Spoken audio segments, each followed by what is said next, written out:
বিএনপির যুগ্ম মহাসচিব শহীদউদ্দিন চৌধুরী আনি বলেছেন, এই জেনারেশনের সেন্টিমেন্টকে ধারণ করে সকল শিক্ষা প্রতিষ্ঠানের নেতৃত্ব দিতে হবে। ছাত্রের বন্ধু ছাত্রই হবে, ছাত্রীদের বান্ধবীও ছাত্রী হতে হবে। এর বাইরে কেউ নেতৃত্বে এলে প্রজন্ম তা গ্রহণ করবে না। রোববার লক্ষ্মীপুরের দত্তপাড়া ডিগ্রি কলেজের নবীনবরণ অনুষ্ঠানের প্রধান অতিথির বক্তব্যে তিনি একথা বলেন।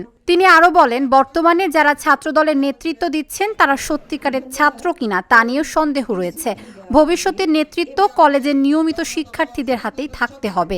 জোর করে চাপিয়ে দেওয়া নেতৃত্ব ছাত্র রাজনীতিকে ধ্বংস করবে।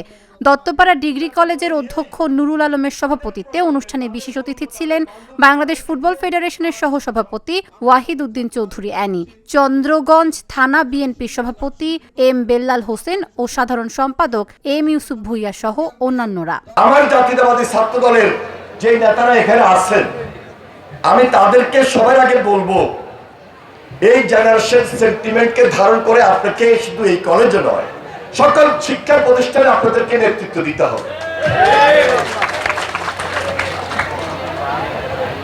যদি তার মনের কথাগুলোকে ধারণ করে তাদের বক্তব্যটাকে, তাদের কথাগুলোকে সমীহ করে সেই সম্মানের জায়গায় থেকে আপনি ছাত্র সংগঠন করেন, তাহলে বর্তমানে আপনার ছাত্রদল যে পর্যায়ে আছে, আমি মনে করি এই ছাত্র দল অথবা ছাত্র নেতৃত্ব অথবা আপনাদের নেতাগিরি অনেক ঊর্ধ্বে যাবে। এবারেই সর্বশেষ আমি বলছি, যারা এখানে ছাত্র দলের নেতৃত্ব দিচ্ছেন তারা এই কলেজের সবাই ছাত্র কিনা আমার একটু সন্দেহ আছে। যদি হয় খুব ভালো কথা, কিন্তু ভবিষ্যতে যারা কলেজের ছাত্র তাদের থেকেই ছাত্র নেতৃত্ব আসবে, এই কথাটা আমি ব্যক্ত করছি। কেন কথা বললাম? ছাত্রের বন্ধু ছাত্র হয়, ছাত্রীর বান্ধবী ছাত্রী হয়। যদি এর বাইরে কোন নেতৃত্ব আমরা চাপিয়ে দিই, জেনারেশন গ্রহণ করবে না।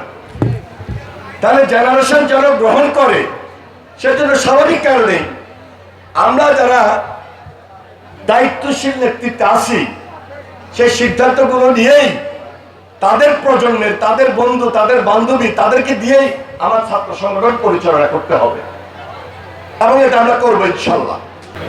তার জীবনের হিস্ট্রি যদি আপনারা পড়াশোনা করেন, দেখেন, আলোচনায় যদি যান, জিয়া রহমান, তারেক রহমান এবং এর মাঝে খালেদা জিয়া, এদের নেতৃত্বের মধ্যে কোনো ফাঁক ছিল না।